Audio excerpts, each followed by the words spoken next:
투자자 입장에서는 어떤 투자 전략으로 이 2차 전지를 네. 대하면 될까요? 그래서 지금 이제 2021년 말 현 시점에서 보면 내년에는 에 좀 더 관심을 갖자라는 생각이고요.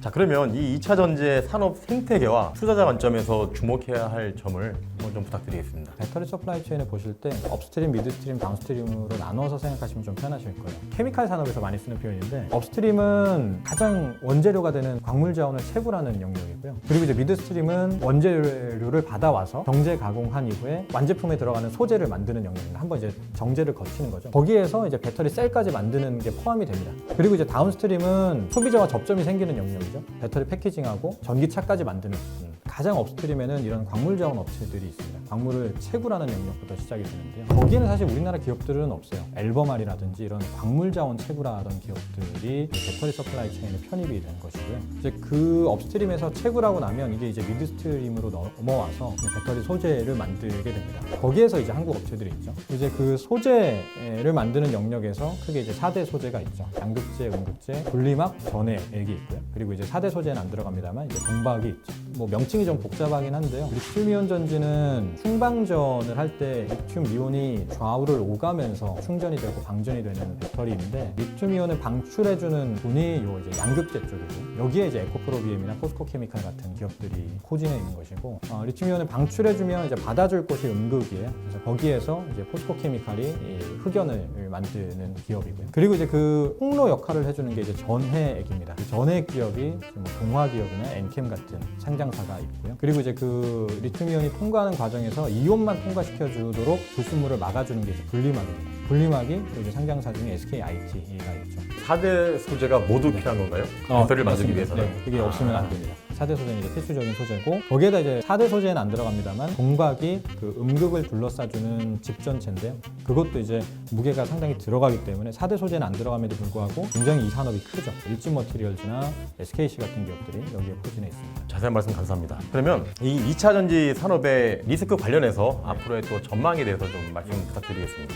크게 세 가지 리스크 팩터가 있습니다. 첫 번째는 완성차 업체들, 폭스바겐이나 테슬라 같은 기존의 이제 고객사들이 경쟁사가 되는 건데요. 그러니까 이들이 이제 배터리 직접 만들겠다라고 하는 거죠. 그래서 이제 셀메이커들 입장에서는 그동안 이제 고객사였던 기업들이 경쟁사로 들어오겠다라는 건 굉장히 큰 리스크죠. 실제 배터리 데이 때도 주가 20%씩 빠졌고요. 파워 데이 때도 20%씩 빠졌습니다. 근데 돌이켜보면 그때가 엄청난 매수 기회였던 게 배터리 데이 때 20% 빠지고 지금 셀메이커들 다 2배 가고 소재 기업들은 말할 것도 엄청나게 올랐고요. 파워 데이 때도 저점이었어요. 올해 연중 저점이었습니다. 결과적으로는 다 갔는데 왜 그러냐? 그 뒤에 이들의 행보를 보면은 완전히 셀메이커를 배제하는 형태의 내재화 추진을 하지는 않았어요. 그 이들이 말하는 배터리 자체 생산이라고 하는 게 기존에 우리가 알고 있는 배터리 업체들 없이 그냥 혼자 만들겠다 이게 아니고요. JV 형태로 다 가고 있습니다. 그래서 주가가 그 이후에도 계속 간 거거든요. 요 리스크는 셀메이커들 입장에서 어느 정도 이제 침범이 들어오는 것이기 때문에 호재로 해석할 수는 없습니다. 다만 시장이 우려하는 것처럼 셀메이커들이 배제되는 형태로 비즈니스가 성장하지는 않을 거다라는 거고요. 그래서 이 부분은 좀 저는 큰 이슈가 아니라고 생각을 합니다. 리스크 팩터 3가지 말씀을 드렸는데 두 번째가 중국의 이제 인산철 배터리인데요. 이제 인산철은 훨씬 더 싸요. 이름에도 답이 있는 게 이 철은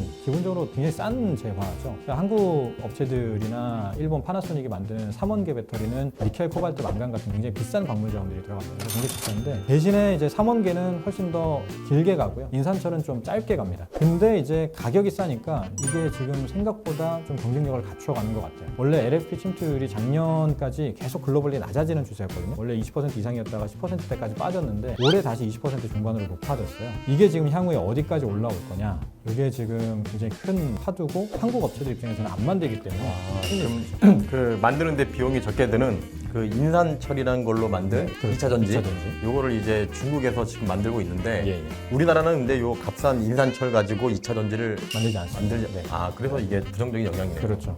이쪽으로 가지 않았던 게 기본적으로 이제 인산철은 에너지 밀도 개선에 한계가 있어요. 그러니까 물리적으로 개선하는 데는 한계가 있습니다. 이게 기술 개발이 더 이상 가능한 게 아니잖아요. 그러다 보니까 이제 그 다음 스텝인 3원계 배터리로 넘어온 것인데요. 중국은 더 개선은 안 되지만 이걸 가지고 그냥 무겁게 더 실던가 아니면 그냥 충전소 많이 설치하면 되는 거 아니냐 이런 식으로 가는 거죠. 제가 좀 뭐 거칠게 좀 표현을 했지만 그들도 나름대로 개선을 하고 있어요. 개선하고 있는데 더 되게 좀 세게 해주세요. 그러니까 싸면 장땡 아니냐 이거죠. 사실 근데 그게 지금 먹히고 있어요. 테슬라도 모델 3 보급형 모델 이거 쓰겠다라고 했고. 중국 거 쓰겠다. 그렇죠. 중국 LFP 쓰겠다라고 했고, 그리고 이제 그동안 뭐 메르세데스나 현대차나 이런 그래도 미드 하이엔드에서는 안 썼는데 우리도 좀 이제 저가 모델은 쓰겠다 이런 식으로 나오거든요. 향후에 이게 만약에 뭐 시장 침투율을 막 40%, 50%까지 높여온다라고 하면 한국은 굉장히 큰 리스크예요. 그러네요. 그럼 마지막 리스크 팩터 세 번째 리스크. 세 번째가 이제 업스트림 리스크인데요. 아까 이제 배터리 서플라이 체인 잠깐 말씀드릴 때 맨 위에 있는 업스트림이 광물 자원 채굴하는 영역, 그리고 그걸 가지고 이제 소재로 만드는 영역이라고 말씀을 드렸는데, 그 광물 자원 채굴을 하는 영역에서는 사실 크게 문제는 안 돼요. 왜냐면 광물 자원들은 글로벌리 다양하게 산재되어 있고 한데, 문제는 이제 보통 광물 자원들이 채굴되고 나면 이제 리파인하는 단계를 거치잖아요. 그러니까 정제 가공을 하죠. 그럼 이제 정제 가공을 하러 어딘가로 가야 되는데 그 시장에서 중국이 너무 세다는 거예요. 대표적으로 지금 이제 크리티컬한 소재가 세 개인데 리튬, 코발트, 흑연인데요. 리튬, 코발트는 중국의 매장량이 거의 없어요. 60%가 호주에서 생산이 됩니다. 문제는 호주에서 생산된 리튬의 89%가 다 중국으로 수출이 돼요. 정제 가공하려고. 그리고 이제 코발트도 글로벌 생산량의 70%가 콩고에서 생산이 되는데 84%가 다 중국으로 수출이 됩니다. 정제 가공하려고. 그러다 보니까 이제 매장량은 글로벌리 고르게 분포되어 있는데 정제 가공하고 나면 다 중국에서 나오니까 중국이 이거 막아버리면 요번에 요소수 사태나 과거에 뭐 히토리오 자원무기화 때처럼 이제는 이제 배터리 서플라이 체인이 흔들리는 게 아니라 자동차 서플라이 체인이 흔들리는 거죠. 그래서 이제 올해 연초에 그 바이든 행정부가 취임하고 나서 4대 산업 공급망 점검을 했었던 적이 있는데, 거기에 이제 배터리가 들어갔었고, 그 보고서 뭐 굉장히 두껍습니다만 결론은 모든 페이지에 유광물도 중국, 유광물도 중국이고 중국이 너무 세다라는 거였고요. 그래서 여기에서 이거를 안 잡으면 향후에 전기차 시장 키워야 되는데 목줄을 쥐는 쪽에 힘이 너무 세진다라는 거죠. 그래서 이게 지금 굉장히 큰 리스크입니다. 근데 그 광물을 재련하는 걸 이제 대부분 중국에서 한다고 말씀하셨는데 이유가 있나요? 중국만 할 줄 아나요? 그 재련을? 이게 사실 이 정제련 산업이라고 하는 게 하이테크 산업은 아니죠. 뭐 반도체나 뭐 OLED처럼 엄청난 기술력을 요하는 산업이 아니잖아요. 결국은 이제 가격 경쟁력입니다. 훨씬 더 싸게 할 수 있다는 거죠.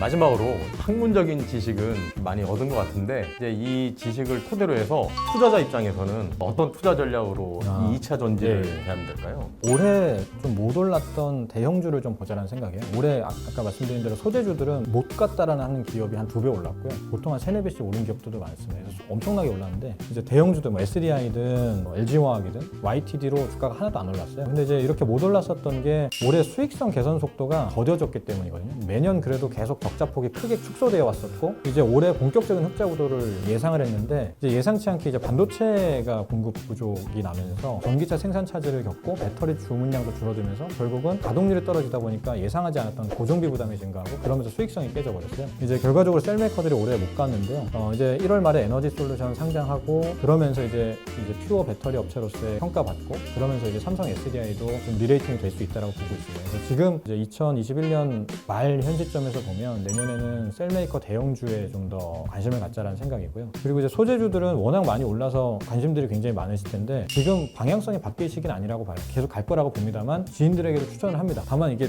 추천을 할 때 저랑 온도차가 있더라고요. 이게 워낙 많이 올랐어서 당연히 2배 보고 들어가는데 저는 그 정도 업사이드를 보지 않거든요. 기대치는 좀 낮춰야 된다. 말씀 들어보니까 그러니까 투자자 관점에서 볼 때 굉장히 매력적이고 성장을 많이 할 것 같은 그런 산업이라는 생각은 드는데, 일반적인 투자자분들을 위해서는 제가 첨언하자면은, 지금 말씀하셨으니까 이 유튜브를 보는 사람들은 이 정도는 다 알 거 아니에요. 오늘 이 연구원님께 들은 지식을 기본 토대로 해서 관련 기업도 몇 개 말씀하셨으니까 스토리를 좀 파보시고 뭐 재무제표도 좀 보고, 그런 것들을 각자 본인이 좀 검토를 해서 투자를 해야지, 와 나 오늘 뭐 20분 동안 요거 배웠으니까 2차 전지 내가 많이 알게 됐네 이러고 막 샀다가는 물릴 수 있습니다. 주가는 아무도 모르는 거예요. 스스로 좀 따져봐야 된다고 저는 그냥 투자자 입장에서 말씀을 드리고 싶네요. 오늘은 하나금융투자 김현수 선임연구원님 모시고 2차 전지 시장에 대해서 알아봤는데요. 오늘 토크원 첫 출연 어떠셨어요? 아무래도 이제 카메라가 있으니까 좀 긴장이 됐는데요. 팀장님께서 잘 질문을 해주셔서 내용을 잘 전달드릴 수 있었던 것 같습니다. 제가 정말 초보자 입장에서 네. 많이 배웠습니다. 감사합니다. 정말 감사하고요. 다음에도 저희와 함께 해주실 거죠? 해주시면 저도 즐겁게 말씀드리도록 하겠습니다. 네, 그러면 꼭 부르겠습니다. 네. 꼭 나와주시고. 연말 잘 보내시고 새해 복 많이 받으시기 바랍니다. 그럼 안녕. 이거 하는 거예요? 이거구나. 이게 제일 어려운 거였고. 이게 제일 어려운 알겠습니다. 네. 그럼 안녕.